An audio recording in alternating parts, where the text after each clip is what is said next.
Hello, I'm Tom Hollingsworth, and you are watching Networking Field Day 13. We are here in San Jose, California with Viptela.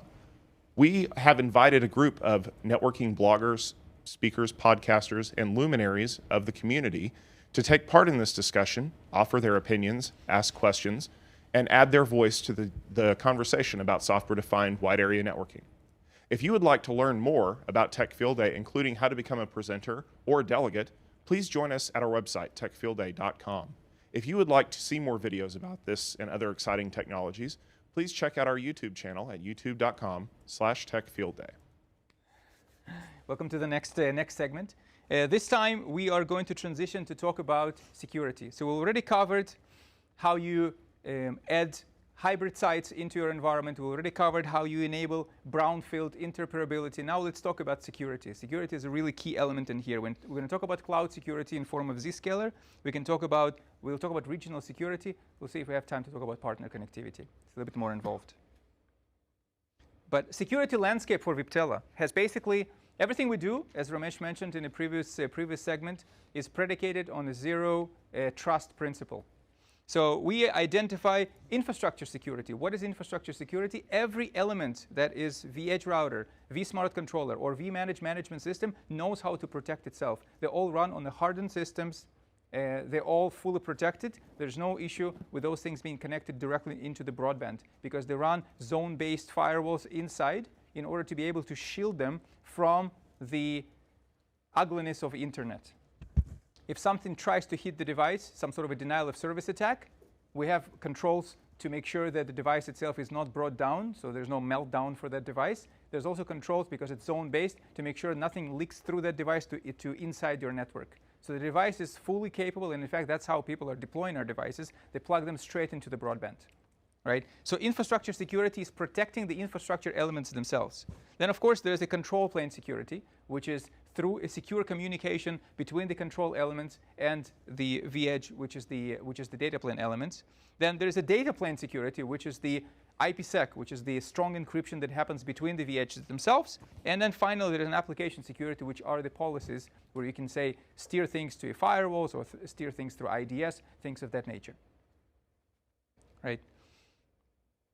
Segmentation is a big use case. Lots of people are after segmentation. It's especially, I think it was kicked into high gear after the Target breach a couple of years ago. Everybody was eventually found out because the HVAC vendor got access into the other parts of the network where they shouldn't be accessing, right? So segmentation got lots of visibility in that standpoint. But it's not just about that. It's not just about compartmentalizing things. For us, segmentation is, of course, compartmentalization. So you can have voice and video segmented from sort of PCI or HIPAA-sensitive traffic, segmented from your guest traffic. So all of that is segmented off. And when I say segmented, I don't mean segmented in just on the device itself. Our segmentation is carried out throughout the entire network. So when I instantiate a segment, which you can think about as a VPN, when I instantiate a VPN, that VPN is active on my entire network. So if so the isolation happens not just on an individual device. The isolation happens throughout the entire network. So my VPN 10 can never communicate with VPN 20, and it doesn't really matter where those hosts are spread. As long as they are plugging into VPN 10, they will never be able to communicate with VPN 20 unless I can selectively allow that communication. So segmentation is a powerful tool. It's also used in M&As and business-to-business connectivity. Again, it's a partner use case. I want to onboard a partner. If I just let them into my network, that's not good because they're going to have access to everything. So I want to put them in a different VPN. And then I'm going to allow communication from that VPN to my production VPNs or my corporate VPNs, but in a controlled fashion. Maybe I want to send them from VPN 10 to VPN 20, but as they cross from one VPN to another, I want to send them to the firewall for inspection. So those are things that are possible. With your segmentation, can Yes. you do bandwidth reservations or policing and quality of service in the VPNs? Yes. So we can do a full range of QoS capabilities, policing, shaping, marking, remarking, trusting, not trusting. So a full range of QoS capabilities is absolutely available. You can also request a certain SLA, as Ramesh mentioned in the last section. You can request an SLA. So these things could be enacted on an individual device. I can have policing and shaping on the device itself. I can also have a network-wide sort of QoS awareness. And I can say, for a specific type of traffic, please only choose a path that is 100 milliseconds of latency, 2% packet loss, or better. That's a centralized policy decision that is enacted on the network. And then you say, any circuit that qualifies that, you're free to take it. If it's more than one, do active-active. If it's three, do active-active-active. And keep on monitoring it. As conditions change, you want to make sure that I was 100 milliseconds, now 110 milliseconds. I'm violating the policy. Don't use that connection anymore. So there's some decisions that are fully on the device itself. There's some others that are in the on the network itself. And then multi-tenancy is another thing, another use case for VPN. You can think about VPNs as a use case for multi-tenancy. You can have a tenant 1, VPN 1, tenant 2, VPN 2. Do I need to communicate cross tenants? Sure. If I don't, by default they're isolated. But if I do, fine. I can allow communication from one to the other. Yet insert firewall into this communication. So as I'm passing from VPN 1 to VPN 2, go to the firewall before you're allowed to hop to the other VPN. So those are interesting use cases. Hang on, David. Back up a second. Yep. I just missed what's the big distinction between segmentation and multi-tenancy? Because in my mind, those are more. Yeah. So you can view. I think it's a matter of perspective. The way you want to view your organization about if I'm because at the end of the day, multi-tenancy can be a department of in my organization, right? So multi-tenancy, in the sense of segmentation, depends on what your business is. So one is just pure segmentation for isolation. Another one gives you different topologies within each. That's kind of what he's getting at. Yeah. So I know they're kind of related. They're related, right? They're not. It's basically one's more isolation and one's more. Yeah, it's potato type of thing, because at the end of the day, these are the use cases of at the end it's isolation. How do you use that isolation? It's up to you as an organization. Do I just want to isolate guests from PCI, from my HVAC systems, from my IT systems? And that's one use case. Or do I want to treat my HR department, my IT department, my finance department, and I call them tenants?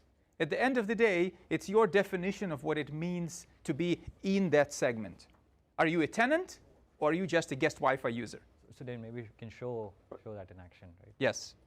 Per segment topologies, what I think Ethan mentioned that earlier, you can build anything. Like any topology you can envision, you can build based on either security requirements. For example, I may not want full mesh connectivity. I want hub and spoke connectivity only. You can do that. Maybe I want something that is really crafted for me. I just want some partial connectivity. I want these sites to talk to each other, yet I don't want the bottom ones to talk to each other. Yes? How easy would it be to deploy something like a MPLS central services model, where you want people to get to services but not each other? That's kind of hub and spoke with a barrier. MPLS services, but not each other. So if I take, so it's almost like a hub and spoke, but you want to only access services at the hub. Yes. Yeah. Hub and spoke. Yeah. So actually, when you show the service insertion story, it'll be exactly that. Okay. So maybe we should just move on to that. Okay. Then hold your thought for a second. Yeah, short answer is it's very simple. It's just route filtering. Yes. Yeah. So I can even go as far as when you say any, we can even build point-to-point topologies. So imagine that it kind of sounds like, why would I need an SD-WAN for that? But I don't just build point-to-point topologies. I have all the other options, but I have a VPN, which is, for example, think about a partner use case. I have a partner that I've given this box to, and now I don't want that partner to connect anywhere else except to one device and, let's say, my regional data center. So I can even build a VPN that what it does is a point-to-point topology. So when I meant there's anything you can do, I meant it. There's any topology that you can envision, right? It also has an implication on application performance, because if I want to build a full mesh topology, I may reserve that for unified communications. It's going to get an utmost experience, right? But I may have other applications that work better in hub and spoke topology. So it's not just a security mechanism, it's also a mechanism to have sort of better application experience. Now, another interesting case, which is exactly what I'm going to show, is how do I insert those services into, and why do I need to insert services? Like, what is exactly am I trying to do? Because service insertion sounds cool, or service chaining sounds cool, but what exactly am I trying to solve here? So the way we look at this is establishing a regional secure perimeter. So I have my sort of data center resources, and those could be on-prem data center or could be a cloud data center. And then I have my fabric, right? So what I'm really trying to get to is I'm trying to establish this perimeter around my protected resources. So should something happen in one or more of those sites, how do I make it stop, right? I have a virus outbreak or I have some malicious activity. How do I make it stop? Do I disconnect this site? OK, then how am I going to clean it up, right? So the thought behind this in here is that I'm going to steer this traffic of interest into the services that are deployed regionally, and I can steer them to their closest location. So if I'm a West Coast sort of infected branches, I can steer them to the West Coast regional facility. If I'm East Coast, I can steer them to the East Coast regional facility. And I can steer them to that. And in that facility, I'm going to hand them to the firewall. Firewall will inspect it, return the traffic back to me. I'll continue executing. And I'll continue delivering this to the data center. If the traffic was allowed. If the traffic was disallowed, I'll never get it back. It basically dies on the firewall. All right? And that's exactly what I'm going to show you. Two sites, they can communicate. What I'm going to have is two services are inserted into the fabric and are being advertised into the fabric. Attack starts happening, and I'm going to use TCP SYN flood. Policy is applied. It's changed through two services. But guess what? Firewall, in this case, is not acting as an IDS device. So TCP flood is happening, yet firewall does not have the policy to stop it. It could, because Palo Alto is a powerful device, so it could. But in this case, I want to demonstrate that it doesn't. So it actually allows this traffic to go through, and then it will going to hit a snort device, and a snort will block it. So think about that as a chain and not just a service insertion. Again, VPN aware. So like we said, VPN is a very powerful tool. I can have this behavior in just one single VPN. And I can have a different VPN that have no service insertion. And I have a third VPN, so it may have its own full mesh topology. And I have a third VPN that has hub and spoke topology, no services. So everything is completely sort of isolated. It's up to you how you want to carve behaviors in those VPNs. It's a very powerful concept for enterprises that are trying to determine how their network are behaving. It's not just a blanket behavior over my entire network. I insert a service, it's everywhere. No, I insert a service in a specific VPN for a specific application. Extremely powerful and extremely granular. So I'm going to go back into the thing, into my desktop. I'm going to start this angry man in here. So what it does, it basically starts sending a whole lot of TCP SYN packets between the two sites, right? So now what I'm going to do, there's a Palo Alto, and let me just show you what Palo Alto looks like.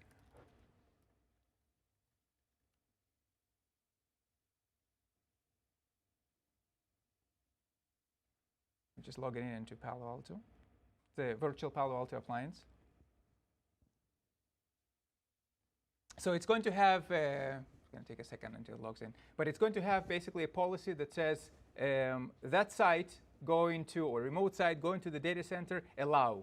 Because in this case, we want to demonstrate that the firewall is not going to be the one that is going to stop it. So in the policies in here, I can see the policy that says site 1, to data center, any service, allow. So firewall is not going to stop it. Yet IDS is basically, there's really no configuration needed. Yes, you can have different signatures, but by default, snort is a pretty powerful tool to just detect malicious activity and just act on it, right? So think about a snort as having sort of TCP SYN as a pretty basic behavior, so snort will have no issues without having any specific intelligence to detect it, right? So what I'm going to do now is I'm going to just maybe show you one thing, is that if I go into the device where my source is located, which is the site 1, and I'm going to say, show me the information that you know about the rest of your network, which is what's advertised through the OMP. And I'm going to say, show me how you connect into the data center, which is 192.168.4. And it's going to tell me is that 192.168.4 is actually available through an identifier of a data center v-edge. So I know I'm going to the data center, right? So now I want to alter that behavior, and I want to make sure that it doesn't go to the data center anymore. It goes to the services. The question is, where are the services? So if I go to the device, which is I designated as the regional data center device in here, and I say, can you show me an OMP services? It says, yes, I have two services connected to me. I have net service 1 and net service 2. Why do I have two services connected? Firewalls are stateful devices. When we send traffic to the firewall, we want to make sure that we are not breaking the flows when we send it to the firewall. So it's not just sending to the firewall, because the security teams are the ones who are actually sort of configuring the firewalls, and firewalls are very common. In fact, it's kind of mandatory to have a trust and untrust zones. So we want to make sure that when we steer traffic to the service, which is aware of the state, we steer this in a stateful fashion. That's why you see service 1 and service 2 being advertised. So think about it, as I took a firewall, I connected it to the v-edge, it's connected in the regional facility, it's now advertising service 1 and service 2. The v-edge is basically advertising to the rest of the network, here, if you come service 1, service 2, I own it. Okay. Now, a different device in the network, and by the way, it's also kind of interesting to note here, is that note this originator, 10, 10, 10, 25. Keep that in your mind. This is going to be the identifier of where the firewall is. Because if you remember, the identifier before that was 10, 10, 10, 14, which is the data center. This guy has 10, 10, 10, 25. So I'm going to show you, once the policy is pushed, I'm actually going to say that, oh, now this advertisement is acted, and it attracts the traffic. Instead of going to the data center, instead of going to 10, 10, 10, 14, it's actually going to go to 10, 10, 10, 10, 25. So this is the firewall. And now a different device, which is the regional data center 2. So there could be a completely different location, right? I can see it advertised as a service called IDS. So these are two completely different locations. They all host their services. They're advertising this. Think about this as also security as a service type of offering. I can offer a farm of services out of locations and then consume that. So that works for an enterprise customer for internal deployment. That also works for a service provider customer that want to leverage this as security as a service offering. Advertise into the overlay, advertise into a VPN where your customer is, and then that build a policy that takes the traffic from that with the traffic of interest and steers to that appliance. So it's not just for enterprise consumptions, but it's also for a service provider to offer as a service. So now what I'm going to do is I'm going to go into the policy and activate a policy.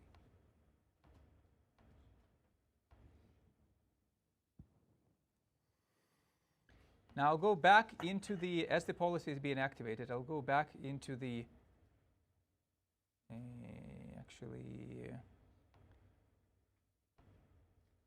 oops. That was my host, by the way. I just logged back into it.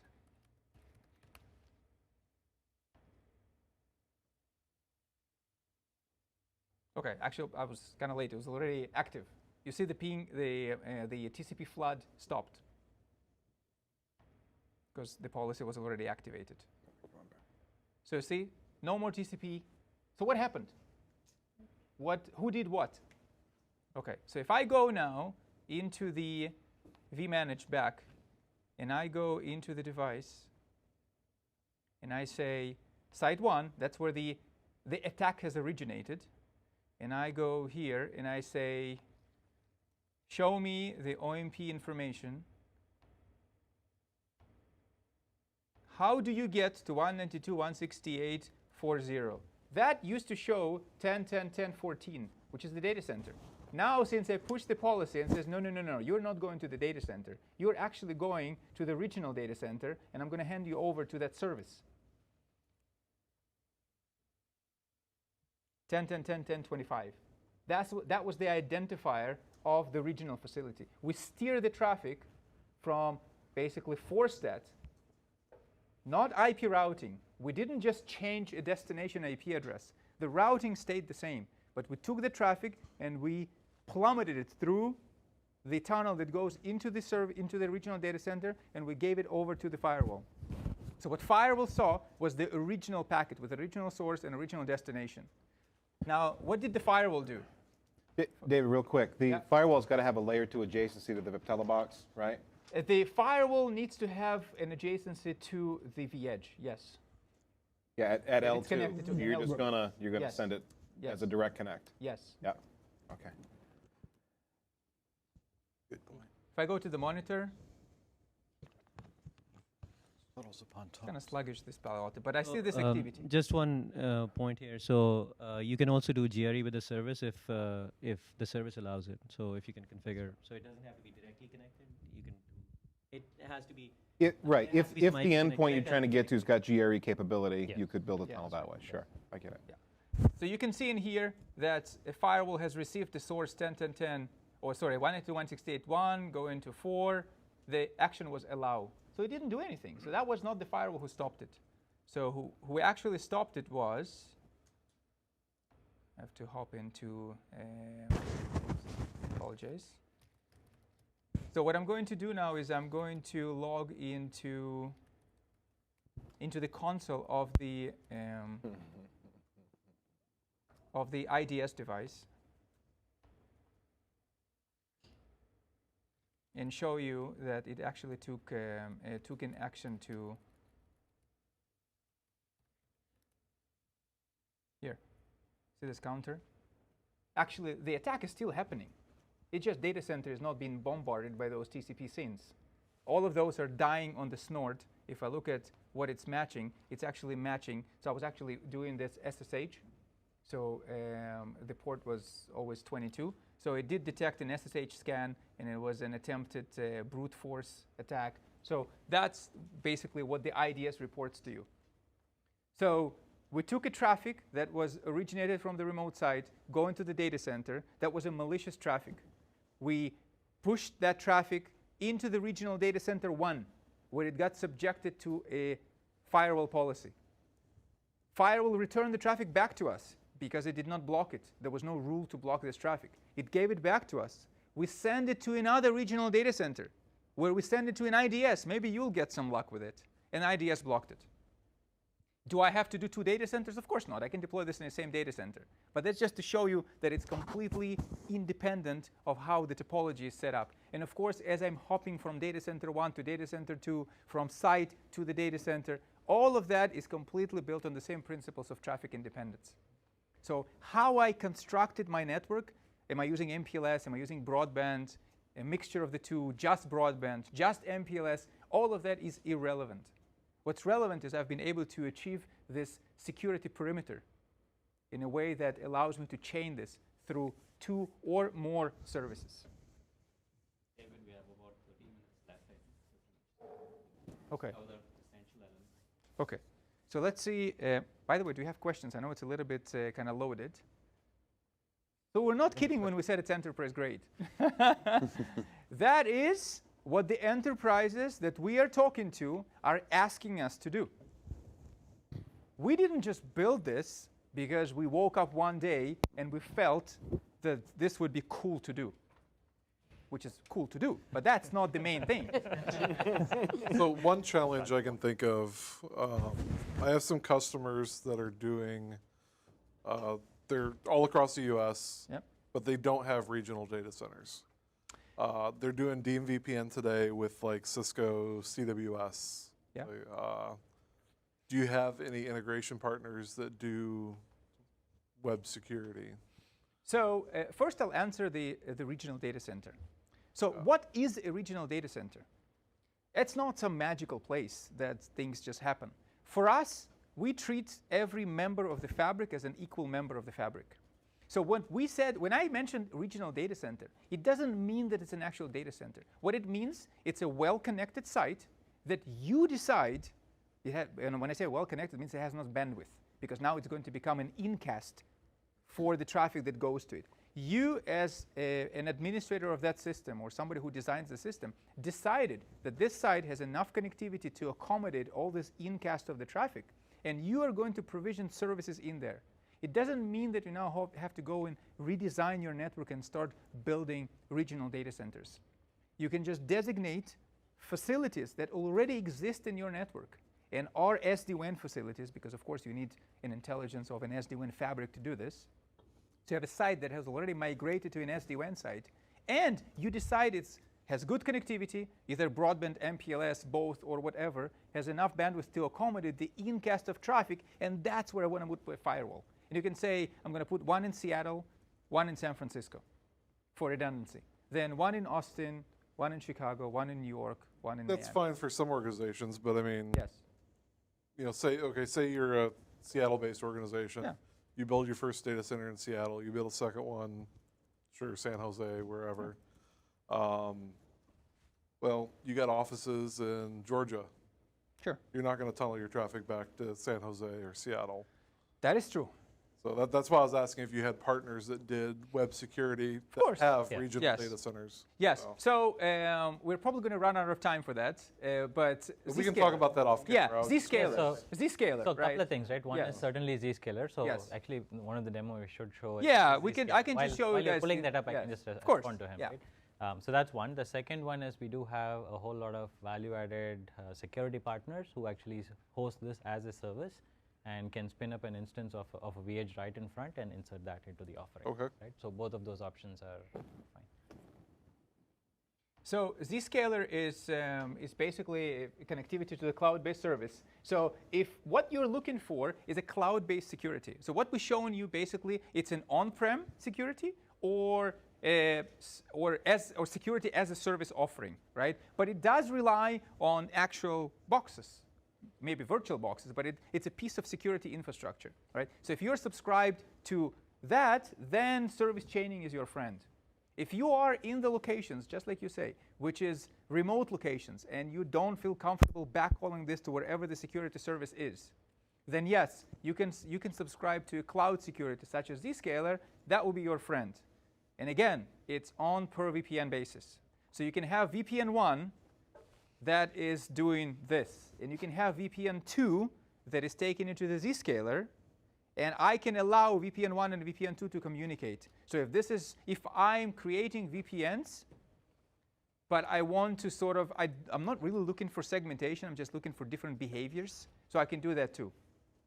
Right. So it's a very powerful sort of way of doing that. So the way that I can show you is basically if I go here and I just go, let's say, I'm going to start this ping in a background. I'm going to come back to it shortly. So something is running, pinging the internet.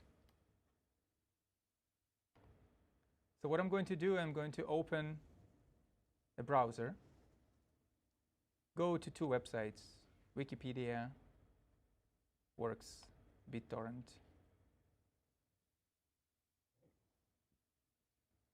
A little bit slower, but works, right? So no security, right? Basically, there's nothing in between that blocks my URLs or anything like that.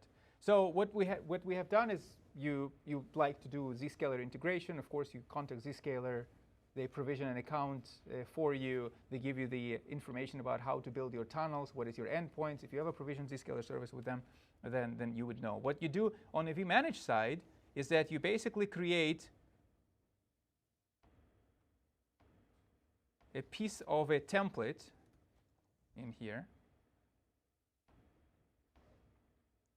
which is basically says, this is your source interface for your tunnel. This is your destination interface where you're going. This is the Zscaler POP. All of that information you get from Zscaler. This is the IP address that you should put on your tunnel. All of that information you get from the Zscaler. And of course, you can apply other things such as ACLs on it and policers on it as it goes to the Zscaler, right? Zscaler offers that functionality too, but if you don't want to subscribe to that, all you want is just URL filtering. You can just log into the Zscaler portal, just enable URL filtering, and do your ingress policing and ingress ACLs or egress ACL and egress policing by yourself, right? So what this interface is that this interface was shut down, right? So when I unshut it, And this is a template, which means if I have hundreds of devices, Right. all hanging off of the same GIGI02 interface, it's Right. a single template change, and I have Yes. 100 sites now that can just contact Zscaler Yes. in one shot. Right. And the important thing about Zscaler is why you are doing Zscaler, why you're doing cloud security. One element is that you don't want firewalls. But there's another element, which is exactly you brought that too. I don't want any backhaul. So if I contact Zscaler, yet I need to backhaul somewhere to get to Zscaler, that's kind of counterproductive to the existence of the Zscaler. Zscaler's value proposition is, yes, it's a cloud security, but it's the most effective, most fastest way to get there.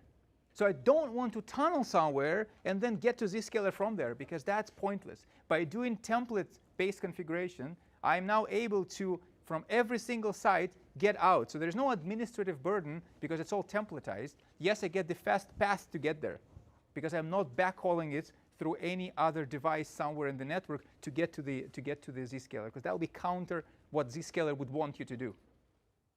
So it's been provisioned. Basically, there's a GRE tunnel that was activated, and if I go back into this guy and I just reload, I'm going to get this nice pop-up that basically says you violated the policy. That means I'm going through the Zscaler. And if I go to Wikipedia, it still works. Right? Here's the fun part.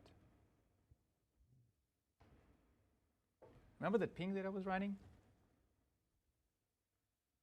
See this?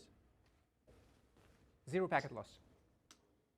So what I've done is I've introduced, if I were tunneling all my traffic to the data center and letting it go from the data center, because data center is the master, the center of the universe, that's where my firewalls are and URL filtering are, things like that. Now I want to move to Zscaler. I call this Zscaler, I establish a connection to them, I provision the connection on the vEdge infrastructure with templates, and now I steer the traffic to the Zscaler. And I got 0 packet loss on that service rollout. That's how you create enterprise-grade solutions.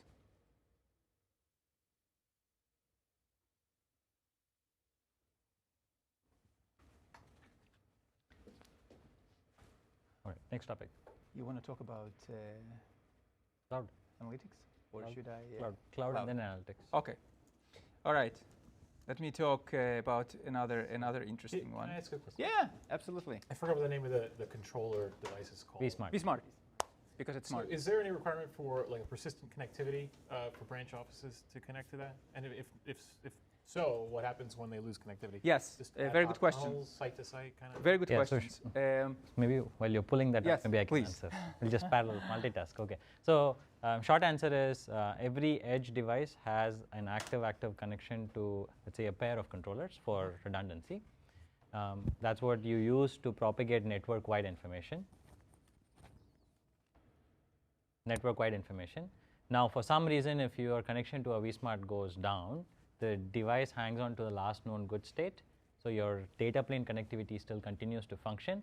Obviously, you'll not be able to make any management changes, or you won't be able to propagate network-wide routing information, but your data plane continues I don't to lose the function. data plane though. And you don't Yes. lose the data plane. And you can configure, hey, I want this up for 2 hours, 2 days. You let the system know that if for some reason, I lose all connectivity to all the controllers, I want to hang on to the last known good state for a certain amount of time.